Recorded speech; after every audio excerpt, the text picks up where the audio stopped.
Hello everyone, welcome to my channel excellent coaching. आज हम जो टॉपिक कवर करेंगे सीटेट का वो है assessment for learning and assessment of learning और इनके बीच में क्या फ़र्क है। इसके अलावा और भी डिफरेंट टाइप की असेसमेंट्स हैं, जैसे कि असेसमेंट एज लर्निंग भी होता है और स्कूल बेस्ड असेसमेंट भी होती है। तो ये टोटली क्या होता है असेसमेंट और क्यों किया जाता है, कब कौन से टाइप की असेसमेंट हमें करनी चाहिए, ये सारी चीज़ें बेसिकली हम इसमें पढ़ने वाले हैं।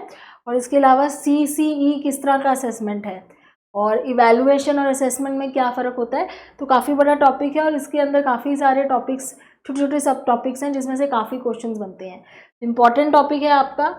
तो यहाँ पे कह रहे हैं कि चाहे वो असेसमेंट ऑफ लर्निंग हो चाहे वो फॉर लर्निंग हो, दोनों ही बहुत ज़रूरी है टीचिंग लर्निंग प्रोसेस के लिए। लेकिन दोनों में फ़र्क क्या है कि जो असेसमेंट ऑफ लर्निंग होती है ना, इससे हमें पता चलता है कि लर्निंग कितनी हुई है, ओवरऑल कितनी लर्निंग हुई है। लेकिन जो असेसमेंट फॉर लर्निंग होती है वो हमें गाइड करती है कि लर्निंग कैसे करवानी है। तो ये जो डिफरेंस है इसको हम डिटेल में अभी देखेंगे। और दूसरी चीज़ मैं ये बताऊंगी कि पहले अगर कोई बोलता है असेसमेंट और बोलता है इवैल्यूएशन, तो उसमें बहुत फ़र्क होता है। असेसमेंट करी जाती है असेस करने के लिए, एक तरह से कह लो आप ये देखने के लिए कि कहाँ तक पहुँचे हैं, किस लेवल तक पहुँचे हैं, कितनी लर्निंग हुई है, कितनी लर्निंग करवाने की ज़रूरत है और कितनी लर्निंग करवाई जा सकती है। तो असेसमेंट करना।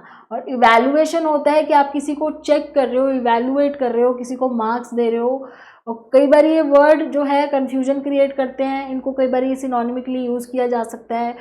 कभी कभी एक ही चीज़ को इवैल्यूएशन असेसमेंट बोल दिया जाता है, लेकिन टेक्निकली इवैल्यूएट करना कि आप किसी को मार्क्स दे रहे हो, किसी को वैल्यू दे रहे हो। इवैल्यूएट मीन्स आप किसी को वैल्यू दे रहे हो, ऑर्डर दे रहे हो, रैंक दे रहे हो, उसका लेवल बता रहे हो कि आप इतने लेवल पे हो, बाकी सबसे कंपेयर कर रहे हो।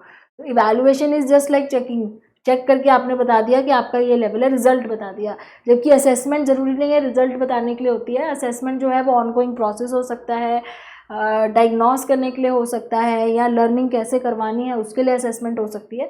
तो ये वर्ड जो है वो बिल्कुल सेम नहीं है, दोनों में काफ़ी फ़र्क है। बट स्टिल हमें कहीं कहीं पे ना CCE लिखा हुआ मिलता है, जिसका मतलब है कॉन्टीन्यूअस कॉम्प्रिहेंसिव इवैल्यूएशन, जिसके अंदर असेसमेंट जो है वो ऑलमोस्ट कवर हो जाता है। तो इसलिए बच्चों को कई बार कन्फ्यूजन होती है between evaluation and assessment, but still technically दोनों में फ़र्क है। नाउ NCF 2005 रिकमेंडेशन क्या कहती है कि जब हम इवैल्यूएशन करते हैं ना बच्चों की, तो जो इवैल्यूएशन होती है उनकी, ये देखने के लिए कि उनको कितनी लर्निंग हुई है, वो इसलिए नहीं होनी चाहिए कि आप उनको डरा धमका के पढ़ाने के लिए कर रहे हो। मतलब to motivate children to study under threat, मतलब आप उनको डरा रहे हो कि आप फेल हो जाओगे, आप नहीं पढ़ोगे तो आप पीछे रह जाओगे, आप फर्स्ट नहीं आओगे। ये पर्पस नहीं है इवैल्यूएशन का। NCF 2005 ये बोलती है पर्पस नहीं है इवैल्यूएशन का। दूसरी चीज़, टू आइडेंटिफाई और label children, slow learner, bright student, problem children, इस तरह का कोई लेबल देने की ज़रूरत नहीं है उनको। तो कभी भी इवैल्यूएशन इस तरह इस पर्पस के लिए नहीं करनी चाहिए कि हम बच्चों को कोई लेबल देना चाहते हैं, या हम उन बच्चों को कोई ऑर्डर देना चाहते हैं कि तुम फर्स्ट हो, तुम सेकंड हो, तुम थर्ड हो, या हम उन लोगों को डरा धमका के पढ़ाना चाहते हैं। ये पर्पस नहीं होता, ना ही असेसमेंट का ना ही इवैल्यूएशन का। पर्पस होता है क्या है, to learn and acquire desired skill related to different subject areas, की वो लर्निंग करें, वो स्किल एक्वायर करें। पहला पर्पस ये है, क्योंकि जब हम असेसमेंट करेंगे, इवैल्यूएशन भी करेंगे, दोनों चीज़ों से हमें ये पता चलेगा कि और कितना सीखना है। करेक्ट। फिर acquire a level of achievement in different subject areas in the requisite measure, कि कितना, रिक्विजिट मेजर मतलब हाउ मच, कितना और हमें सीखने की ज़रूरत है, कितना रिक्वायर्ड है। Develop child individual skills, interest, attitude, motivation, उसका बच्चे का skill, interest, attitude, motivation develop करना। Understand and lead healthy life and a productive life, कैसे वो अपनी लाइफ हेल्दी और प्रोडक्टिव जी सके, इसलिए करी जाती है असेसमेंट। इवैल्यूएशन का पर्पस यही होता है। Monitor the changes taking place in child learning behaviour progress over time, उसके अंदर क्या क्या चेंजेस आ रहे हैं, उसकी लर्निंग में क्या चेंज आ रहा है, उसके बिहेवियर में क्या चेंज आ रहा है, प्रोग्रेस कितनी हो रही है, इसको मॉनिटर करना। Respond to different situation and opportunities both in and out of the school, बच्चे को ये सिखाना है कि कैसे वो अलग अलग सिचुएशन में रिस्पॉन्ड कर सके, डिफरेंट सिचुएशन में, चाहे वो स्कूल में हो चाहे स्कूल के बाहर हो। तो ओवरऑल कह सकते हो आपके बच्चे की पर्सनालिटी डेवलपमेंट के लिए, उसकी ग्रोथ के लिए, उसको आगे जाके टू फेस द वर्ल्ड, दुनिया में कैसे अडेप्ट करना है, कैसे फेस करना है चीज़ों को लाइफ में, इसीलिए उसकी असेसमेंट होती है, इवैल्यूएशन होती है और फीडबैक दिया जाता है। ये पर्पस होना चाहिए रैदर देन कि उसको मार्क्स लेके आके कंपेयर करना दूसरे बच्चों से, या उसको कोई लेबल प्रोवाइड करना कि तुम फ्लो लर्नर हो या तुम प्रॉब्लम चिल्ड्रन हो, या फिर उनको डरा के धमका के पढ़ाना। ये पर्पस नहीं होता है। तो ये अकॉर्डिंग टू एनसीएफ ये होना चाहिए पर्पस असेसमेंट या इवैल्यूएशन का। अब मैंने बात की थी continuous and comprehensive evaluation CCE की। इसकी बात क्यों हो रही है? क्योंकि असेसमेंट जो है ना, स्कूल बेस्ड असेसमेंट, वो इसी का ही पार्ट है। या जो असेसमेंट वर्ड है कह लो आप, कॉन्टिन्यूस कॉम्प्रिहेंसिव इवैल्यूएशन का ही पार्ट है असेसमेंट। और ये कहाँ से आया? ये RTE 2009 में रिकमेंड किया गया था कि CCE जो है वो होना चाहिए। सबसे पहले तो देखो, ये नेशनल एजुकेशन पॉलिसी 1986 में रिकमेंड किया था। फिर वहाँ पे क्या हुआ, उसके बाद जब RTE right to education act आया 2009, वहाँ पे इसको बोला कि आप इम्प्लीमेंट करो, it is mandatory to have CCE continuous evaluation, correct. Now 2010 April में जाके ये इम्प्लीमेंट हुआ स्कूल में और ये शुरू हुआ। और अभी भी जब आपकी नेशनल एजुकेशन पॉलिसी 2020 आई तो उसमें भी काफ़ी सारे तरीके बताए गए कि किस तरह हमें असेसमेंट करनी चाहिए और असेसमेंट कैसे होनी चाहिए, और बहुत सारे रिफॉर्म्स बताए गए। तो ये 1986 से ही रिकमेंड होता आ रहा है। और NCF 2005 में भी बोला गया था कि CCE करना कितना ज़रूरी है।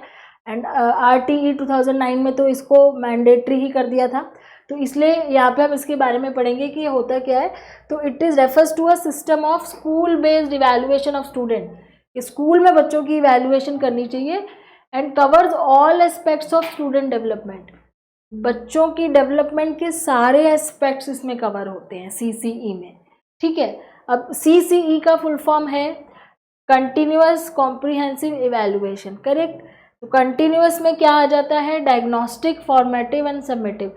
अब यहाँ पे अगर मैं लिखूँ तो ये डायग्नोस्टिक असेसमेंट है, फॉर्मेटिव असेसमेंट है और सबमिटिव असेसमेंट है। मैंने आपको कहा था कि इवैल्यूएशन का ही पार्ट है असेसमेंट, इसलिए हम CCE के बारे में पहले पढ़ रहे हैं, फिर हम असेसमेंट के बारे में पढ़ेंगे। तो ये कैसे पार्ट है? आप देखो यहाँ पे बात हो रही है CCE की, और CCE में कॉन्टिन्यूस कॉम्प्रिहेंसिव इवैल्यूएशन लिखा है इसका फुल फॉर्म। तो जो कॉन्टिन्यूस वर्ड है उसका मतलब है कि वो डायग्नोस्टिक असेसमेंट की बात कर रहा है, वो फॉर्मेटिव असेसमेंट की बात कर रहा है, वो सबमिटिव असेसमेंट की बात कर रहा है। इन तीनों में बहुत फ़र्क होता है। डायग्नोस्टिक असेसमेंट स्टार्टिंग में करी जाती है, फॉर्मेटिव असेसमेंट प्रोसेस में करी जाती है, बीच बीच में, इन द प्रोसेस बिटवीन, और सबमिटिव असेसमेंट एंड में करी जाती है। ये फ़र्क है तीनों में, इसीलिए इसको कंटिन्यूअस बोल रहे हैं कि कंटिन्यूसली आप असेसमेंट करते हो ताकि आप लास्ट में इवैल्यूएट कर सको, ठीक है। तो असेसमेंट चलती रहती है लगातार, लेकिन इवैल्यूएशन लास्ट में होती है। अब डायग्नोस्टिक का मतलब क्या होता है कि जैसे आप पहले से डायग्नोस करते हो ना किसी प्रॉब्लम को, पेशेंट किसी डॉक्टर के पास जाता है तो डॉक्टर क्या करता है? डायग्नोस करता है ना कि उसको क्या प्रॉब्लम है, वो उसको अपनी प्रॉब्लम बताते हैं, तो डॉक्टर डायग्नोस्टिक प्रोसीजर करते हैं देखने के लिए कि प्रॉब्लम है क्या। ऐसे ही जब हम डायग्नोस्टिक असेसमेंट करते हैं तो हम ये ढूंढने की कोशिश करते हैं कि प्रॉब्लम एरिया क्या है, बच्चे को कहाँ प्रॉब्लम हो रही है, समझने में क्या दिक्कत हो रही है, कौन से टॉपिक्स है जो उसको समझ में नहीं आ रहे हैं, किन टॉपिक्स पे हमें ज़्यादा काम करना है, कौन से टॉपिक है जो सीधे तरीके से नहीं समझा जाएंगे, और कहाँ कहाँ पे बच्चे अटक रहे हैं। तो कोई भी चीज़ डायग्नोस कर रहे हैं तो वो स्टार्टिंग में ही होगा ताकि जो आगे का प्रोसीजर है वो उस तरीके से हो। तो डायग्नोस्टिक असेसमेंट होती है शुरुआत में, जब आप पढ़ाने लगते हो। जनरली आप कभी देखा आपने कि कभी कभी टीचर्स जाते ही पहले पूछते हैं बच्चों से कि उनको कितनी नॉलेज है, किसी टॉपिक के बारे में बताने से पहले वो 2-4 क्वेश्चन पूछते हैं देखने के लिए कि बच्चों को कितनी नॉलेज है उसके बारे में, या क्या कन्फ्यूजन है उनको, उनका परसेप्शन क्या है। That is called diagnostic assessment. और ये फिर आता है फॉर्मेटिव असेसमेंट। फॉर्मेटिव का मतलब है बीच बीच में असेसमेंट लेना। अब आपने पढ़ाना शुरू कर दिया है, टीचिंग लर्निंग एक्टिविटी चल रही है, आपको लग रहा है कि मैं बीच बीच में चेक करूँ कि बच्चों को समझ आ भी रहा है या नहीं आ रहा। बीच में आपने कभी क्विज़ ले लिया उनका, कभी आपने उनसे प्रेजेंटेशंस करवा ली, कभी कोई एक्टिविटी करवा ली, कभी ओरली टेस्ट ले लिया, कभी रिटन टेस्ट बीच में ले लिया। उससे क्या होगा कि आप उन प्रोसेस के बीच बीच में जब आप टेस्ट ले रहे हो, फॉर्मेटिव असेसमेंट है, फॉर्म कर रहे हो आप। फॉर्म क्या कर रहे हो आप? उनकी लर्निंग का कैसे करना है, पूरा टारगेट कैसे अचीव करना है, गोल, उसको फॉर्म कर रहे हो, एक प्रोसीजर बना रहे हो, प्रोसेस है। तो फॉर्मेटिव असेसमेंट है कि कैसे हम फॉर्म करें बच्चों को उस तरफ कि वो चीज़ें जो हम पढ़ा रहे हैं, जो सिखा रहे हैं, उसको सीखें, उसको लर्न करें। तो ये इन प्रोसेस ये बीच में होता है। और एंड में आता है सम्मेटिव असेसमेंट। सम्मेटिव मतलब सम टोटल, उसका टोटल पूरे साल जो पढ़ा, पूरा टाइम जो सीखा, जो लर्निंग हुई, एट द एंड फाइनली उसका क्या रिजल्ट आया, क्या सीखा बच्चे ने, उसको कितना समझ में आया, लास्ट में जाके जो असेसमेंट हम लेते हैं उसको हम सम्मेटिव कहते हैं।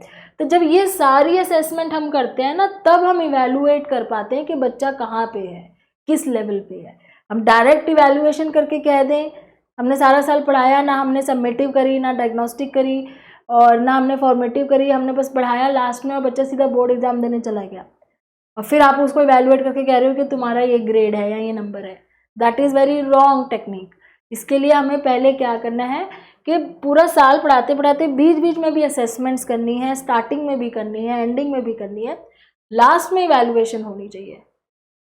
ये तो कंटिन्यूस का मतलब है। अब देखते हैं कॉम्प्रिहेंसिव का क्या मतलब होता है।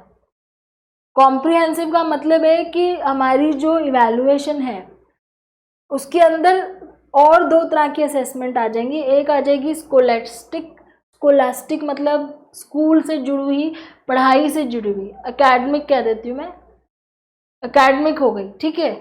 और को स्कोलेस्टिक मतलब होता है जो उसके अलावा, एकेडमिक के अलावा और चीज़ों में जहाँ पे आप उनको टीचिंग लर्निंग करवा के उनके स्किल्स और उनकी नॉलेज को बढ़ा सकते हो। तो स्कोलेस्टिक में फॉर्मेटिव असेसमेंट को ही स्कोलेस्टिक कह सकते हो आप। तो इसमें जैसे प्रोजेक्ट्स में आप देखते हो ना, जैसे आपको बच्चों को नंबर देने होते हैं तो उसमें प्रोजेक्ट के अलग से मार्क्स होते हैं, कोई रिसर्च वर्क दिया तो अलग से उसके मार्क्स होते हैं, कोई असाइनमेंट दिया तो अलग से मार्क्स होते हैं। उसके अलावा आप उनसे ओरल क्वेश्चनिंग, क्विज़ करवा के या उनसे डिस्कशन करवा के, डिबेट करवा के, तो जो भी आपके टॉपिक से रिलेटेड है, एकेडमिक से रिलेटेड है, वो तो आ ही रहा है, वो तो आएगा ही, जिसको हम फॉर्मेटिव बोलते भी हैं कि आपने पूरा साल उनका क्विज़ लिया, बीच में कभी क्विज़ लिया, कभी कोई एक्टिविटी कराई, कभी टेस्ट लिया, कभी कोई प्रोजेक्ट करवा लिया, कभी आपने उनसे ओरल क्वेश्चनिंग कर ली, कभी डिबेट करा ली। वो जो मैंने आपको फॉर्मेटिव में बताया था वो तो है ही, वो तो स्कोलास्टिक हो गया, यानी कि आपके एकेडमिक से रिलेटेड। कॉम्प्रिहेंसिव का मतलब है इसके अलावा आप दूसरे स्किल्स भी तो देखोगे उसके।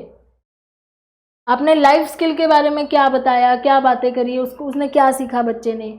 उसके थिंकिंग स्किल्स में ये चार जो आ जाते हैं, creative thinking, critical thinking, problem solving, decision, ये कैसे डेवलप हुआ बच्चों का। फिर उसके अलावा सोशल स्किल्स कैसे डेवलप हुए, कम्युनिकेशन स्किल्स, इंटरपर्सनल स्किल्स कैसे डेवलप हुए हैं।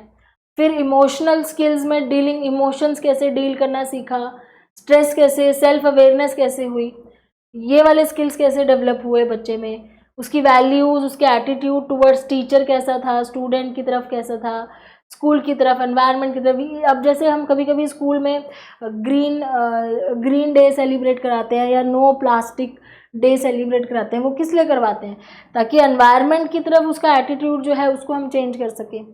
तो अब टीचर्स डे मनाना या फादर्स डे, मदर्स डे मनाना, ये सारा इसमें आ जाता है। उसके अलावा फिर जो क्लब्स होते हैं, जैसे इको क्लब होता है उसके, और हेल्थ एंड वेलनेस क्लब होता है, और साइंटिफिक क्लब्स होते हैं, को करिकुलर एक्टिविटीज़ बहुत सारी होती हैं, क्रिएटिव एंड लिटरेरी एक्टिविटीज़ होती हैं, डिबेट्स वगैरह होते हैं, एस्थेटिक एक्टिविटीज़ होती हैं जिसमें rangoli competition, decoration competition, annual day function, dancing competition, ये सब होता है। तो इन सब में बच्चे ने कैसा करा और उसके कौन से स्किल डेवलप हुए, कितने डेवलप हुए, उसको भी तो हमें ज़रूरी है, क्योंकि हमें बच्चे को होलिस्टिक डेवलपमेंट करवानी है। होलिस्टिक, सिर्फ अकेडमिकली इंटेलेक्चुअली नहीं उसको हमने डेवलप करना है या ग्रो करना है, उसकी होलिस्टिक डेवलपमेंट होनी चाहिए। सोशल, इमोशनल, फिजिकल, स्पिरिचुअल, हर तरीके से डेवलप होना चाहिए। तो इसीलिए को स्कोलेस्टिक आ जाता है, जिसके अंदर को करिकुलर एक छोटा सा पार्ट है और ये सारी चीज़ें आ जाती हैं जितने भी स्किल्स होते हैं। वैसे भी NEP 2020 में तो 4 C's की बात करी है उन्होंने।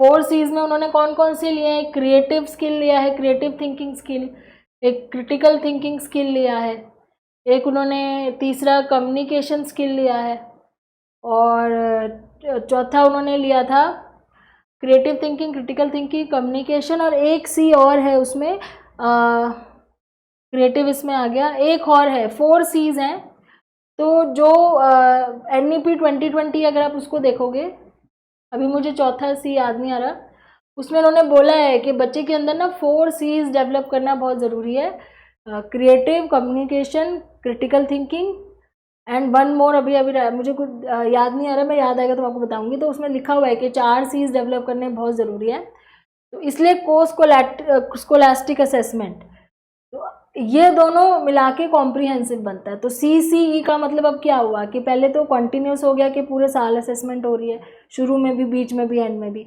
फिर हो गया कॉम्प्रीहेंसिव, मतलब कि उसमें स्कोलास्टिक भी है और नॉन स्कोलास्टिक, को स्कोलास्टिक भी है। अब बात हो रही थी फॉर्मेटिव असेसमेंट की। डायग्नोस्टिक मैंने आपको बता दिया कि स्टार्टिंग में चेक करने के लिए करा जाता है कि बच्चों को कितनी नॉलेज है, या प्रॉब्लम एरियाज क्या क्या है, या कैसे हमें आगे टेक्निक यूज़ करनी है स्ट्रैटेजी पढ़ाने के लिए, वो डायग्नोस्टिक होगी। फिर आती है फॉर्मेटिव, जिसके ऊपर ज़्यादा बात होती है। सबमेटिव तो हम करते ही हैं एट द एंड, लेकिन ज़्यादा फोकस कहाँ पे है? फॉर्मेटिव पे है। फॉर्मेटिव असेसमेंट होती है लर्निंग के लिए, और ये कॉग्निटिविस्टिक और कंस्ट्रक्टिविस्ट ऑफ अप्रोच जो है एजुकेशन सिस्टम की, उसके ऊपर बेस्ड है। कैसे कॉग्निटिव स्किल एनहांस करने हैं, प्रॉब्लम सॉल्विंग, डिसीजन मेकिंग, बच्चे कैसे अपने कॉग्निशन का हायर ऑर्डर थिंकिंग स्किल्स का यूज़ करें। और दूसरा कंस्ट्रक्टिविस्ट अप्रोच पे है कि वो खुद अपने नॉलेज कंस्ट्रक्ट करें, स्किल्स डेवलप करें। इन दोनों अप्रोचेस पे है। इसमें क्या क्या स्ट्रैटेजीज मैंने आपको बताया, जैसे क्लासरूम में डिस्कशन हो गए, असाइनमेंट हो गए, कॉन्सेप्ट मैपिंग हो गया, जैसे हम माइंड मैप्स वगैरह बनाते हैं। फिर थिंक अलाउड सेशन हो गए, जहाँ पे बच्चे अपना डिस्कस कर सकते हैं अपने नॉलेज के बारे में।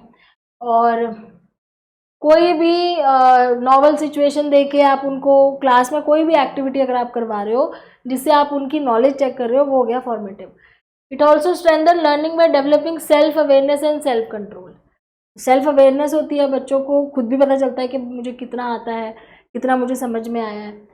It does diagnostic testing that include formal and informal assessment procedure during the learning process. अब डायग्नोस्टिक में क्या होता है, teachers to alter teaching learning activities, कि अगर उन्हें लगता है डायग्नोस्टिक असेसमेंट में कि शायद बच्चों को नहीं समझ में आ रहा है, कोई प्रॉब्लम आ रही है, डायग्नोस करते हैं कुछ, तो वो अपना टीचिंग टेक्निक ऑल्टर कर सकते हैं, चेंज कर सकते हैं, ताकि बच्चों को और बेटर तरीके से पढ़ाया जा सके। तो डायग्नोस्टिक टेक्निक भी फॉर्मेटिव में ही आती है। इसी का आप कह लो स्टार्टिंग पॉइंट इसका डायग्नोस्टिक है और एंडिंग पॉइंट इसका सबमिटिव है एक तरीके से। It is the best way to correct and detect assessment process. अगर आप डायग्नोस करते हो कोई प्रॉब्लम, डिटेक्ट करते हो, तो आप अपने असेसमेंट प्रोसेस को चेंज कर सकते हो, अपने पढ़ाने के तरीके को। Provide qualitative feedback for students and teachers based on their performance. तो हमें एक फीडबैक मिलता है कि बच्चे कैसे सीख रहे हैं, टीचर्स कितना अच्छे से पढ़ा रही हैं, या जो स्ट्रैटेजीज यूज़ कर रही हैं वो काम आ रही है कि नहीं आ रही है, क्या उनको अपनी टीचिंग मेथड चेंज करने की ज़रूरत है, या लर्निंग हो रही है या नहीं हो रही है। तो बेसिकली सबसे इम्पॉर्टेंट रोल आ जाता है CCE में फॉर्मेटिव असेसमेंट का। तो CCE का बहुत ही इंपॉर्टेंट पार्ट है फॉर्मेटिव। डायग्नोस्टिक होता है जिससे हमें पता चलता है, फॉर्मेटिव मतलब पूरे साल जिसको हम करते हैं ताकि हमें पता चलता रहे और हम अपनी स्ट्रैटेजीज बदल सकें। और सबमिटिव होता है कि लास्ट में एंड रिजल्ट क्या रहा। Very important part is formative assessment. तो अब मैंने बात की थी कि फॉर्मेटिव असेसमेंट, या अगर हम CC की बात करें तो उसी के अंदर स्कूल बेस्ड असेसमेंट की बात हुई थी कि स्कूल बेस्ड असेसमेंट जो है उसको बोला गया था RTE में कि 2009 में कि हमें स्कूल बेस्ड असेसमेंट करनी चाहिए। तो इसमें क्या होता है, learner centred approach to assessment, कि बच्चे के ऊपर फोकस करके असेस किया जाता है। रिपीटेड मैनी टाइम्स, जैसे कि असेसमेंट फॉर लर्निंग में होता है कि बार बार आप असेसमेंट कर रहे हो, बार बार देखने के लिए कि कितना आ रहा है बच्चों को, ठीक है। असेसमेंट एज लर्निंग और ऑफ लर्निंग, ये भी 2 तरह की असेसमेंट होती है जिसके बारे में अभी हम बात करेंगे।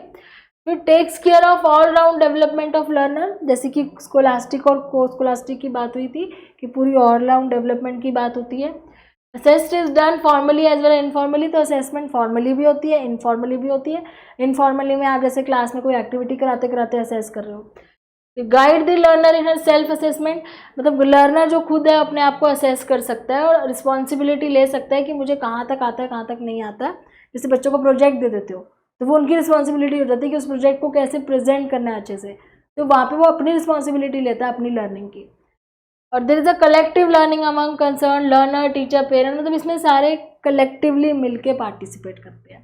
स्कूल लेवल पे जो लर्निंग होती है और जो असेसमेंट होती है जो टीचर्स के थ्रू करी जाती है, that is school based assessment, जिसका पार्ट है फॉर्मेटिव असेसमेंट, या कह लो कि फॉर्मेटिव असेसमेंट का ही पार्ट है स्कूल बेस्ड असेसमेंट।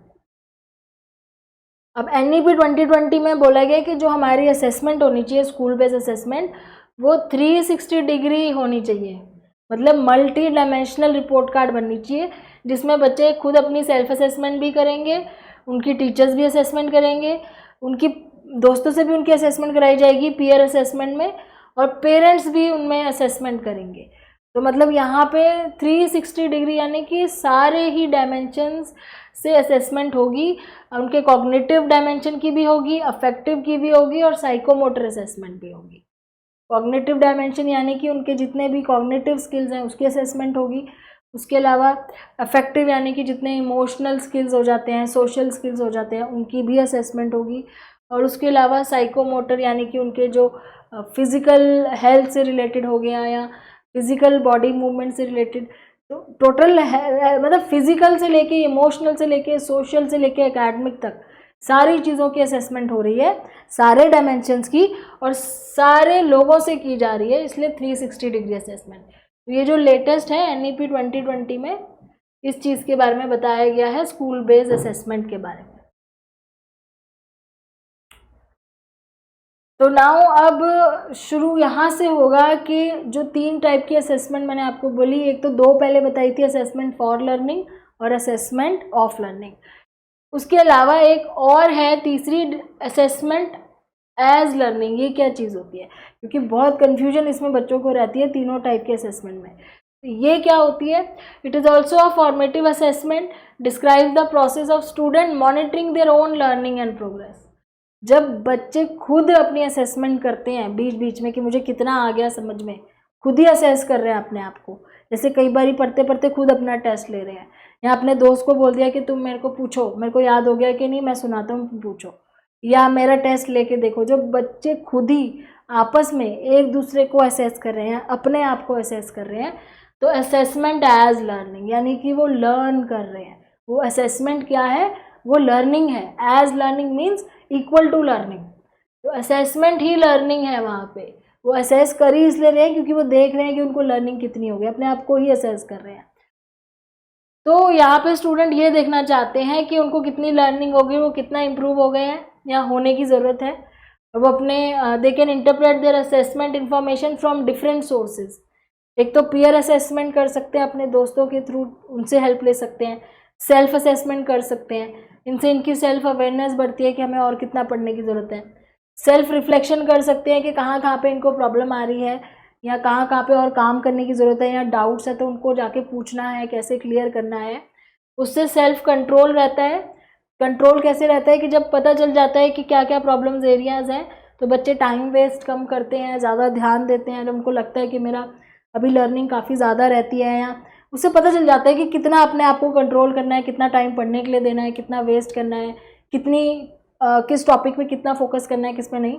तो जब खुद से ही अपनी असेसमेंट करते हैं उसको असेसमेंट एज लर्निंग, क्योंकि वो लर्निंग ही हो रही है उनकी। This is the first one. इसकी कैरेक्टरिस्टिक क्या है कि अपने आप खुद ही रिस्पॉन्सिबिलिटी लेते हैं अपनी लर्निंग के लिए, क्वेश्चंस पूछते हैं एक दूसरे से अपनी लर्निंग के रिलेटेड। कई बार टीचर्स को इन्वॉल्व करते हैं, जब उनको डाउट होते हैं तो टीचर्स से डाउट पूछते हैं। अपने खुद के गोल्स बनाते हैं लर्निंग के लिए। कैसे गोल्स बनाते हैं? जैसे आज मैं ये चैप्टर ख़त्म करूँगा, या मैं 1 हफ्ते में सिलेबस ख़त्म करूँगा, वैसे खुद के गोल्स।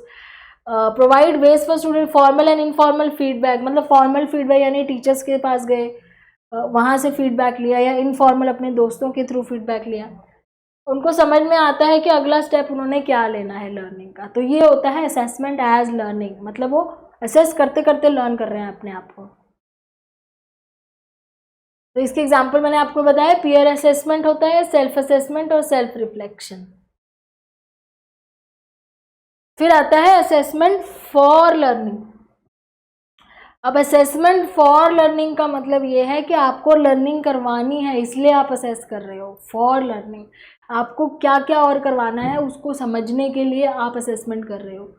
तो ऑनगोइंग प्रोसेस है, gathering and using information about a student, learning to inform instructions, क्या इंस्ट्रक्शंस देनी है, तो इससे फीडबैक प्रोवाइड करते हैं स्टूडेंट्स को ताकि वो इम्प्रूव हो सके। तो फोकस यहाँ पे लर्निंग पे है, फाइनल प्रोडक्ट पे नहीं है। अभी आप फाइनल मार्क्स नहीं दे रहे हो, अभी आप बीच बीच में असेसमेंट कर रहे हो फॉर लर्निंग, ठीक है।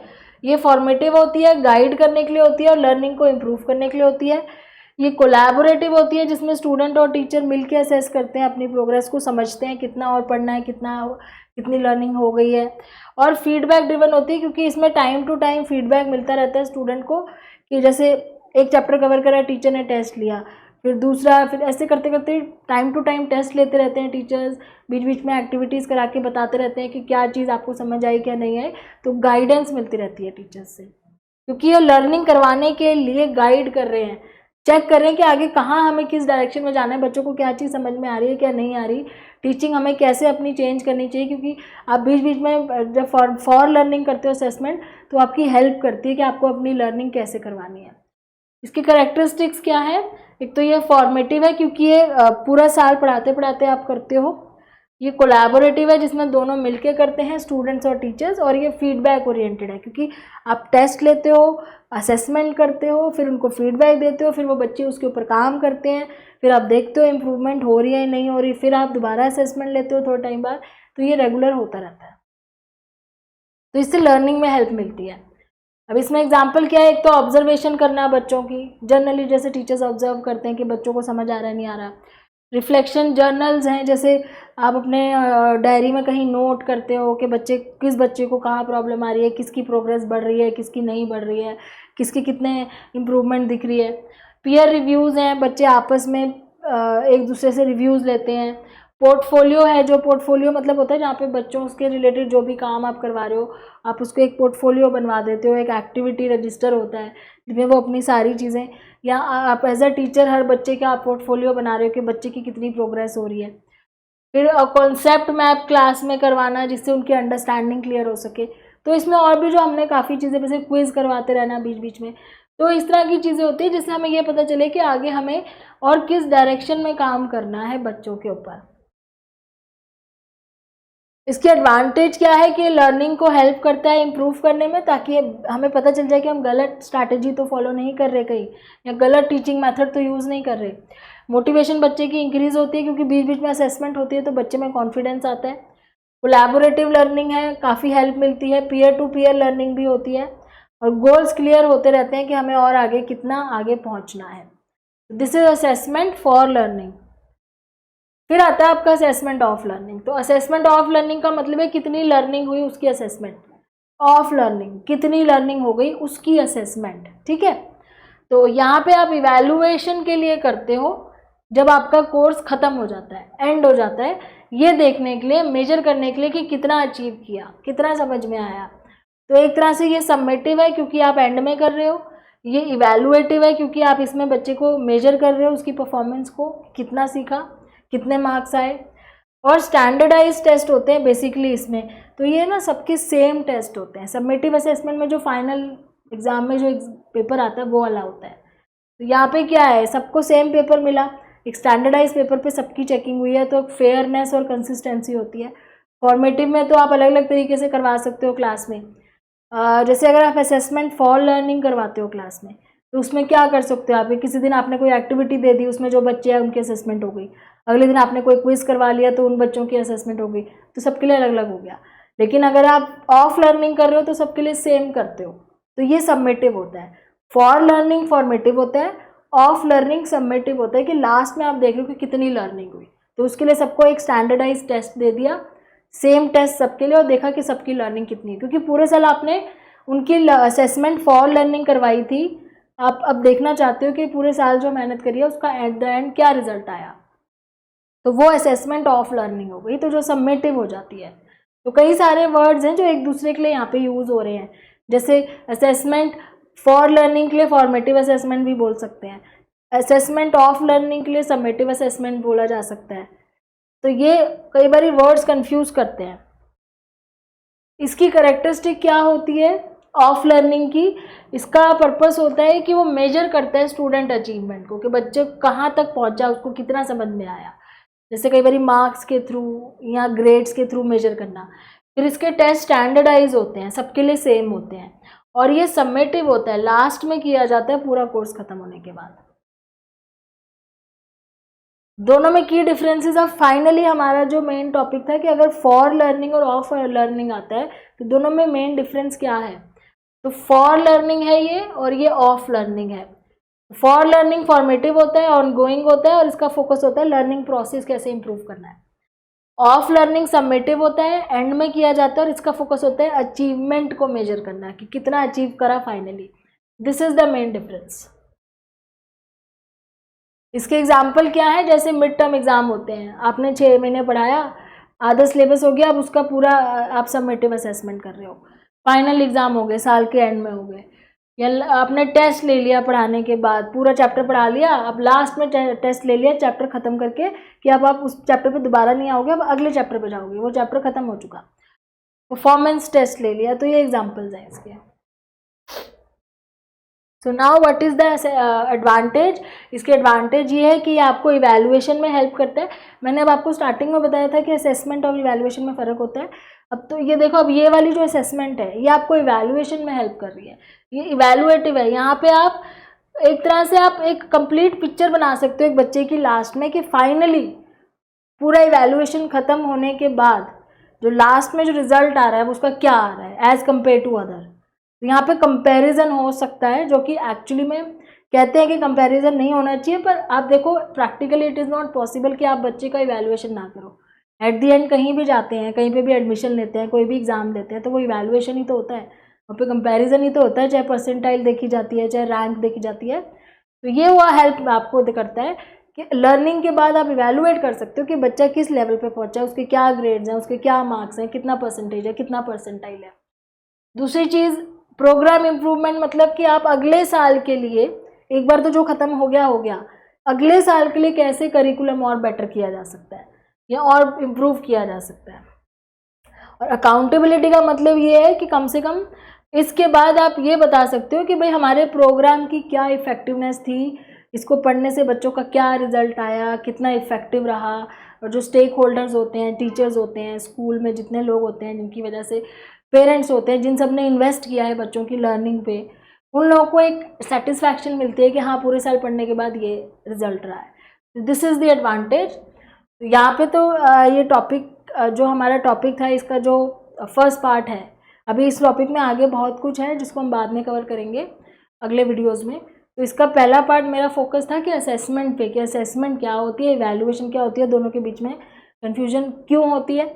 और दूसरी चीज़ ये कि असेसमेंट में कितने टाइप्स की असेसमेंट होती है, इस चीज़ को आज हमने यहाँ पे कवर किया। और इसमें काफ़ी सारे क्वेश्चंस बनते हैं क्योंकि ये बड़ा टॉपिक है, तो इसको बहुत ध्यान से आपने समझना है। कोई डाउट्स हो तो कमेंट सेक्शन में पूछ सकते हैं।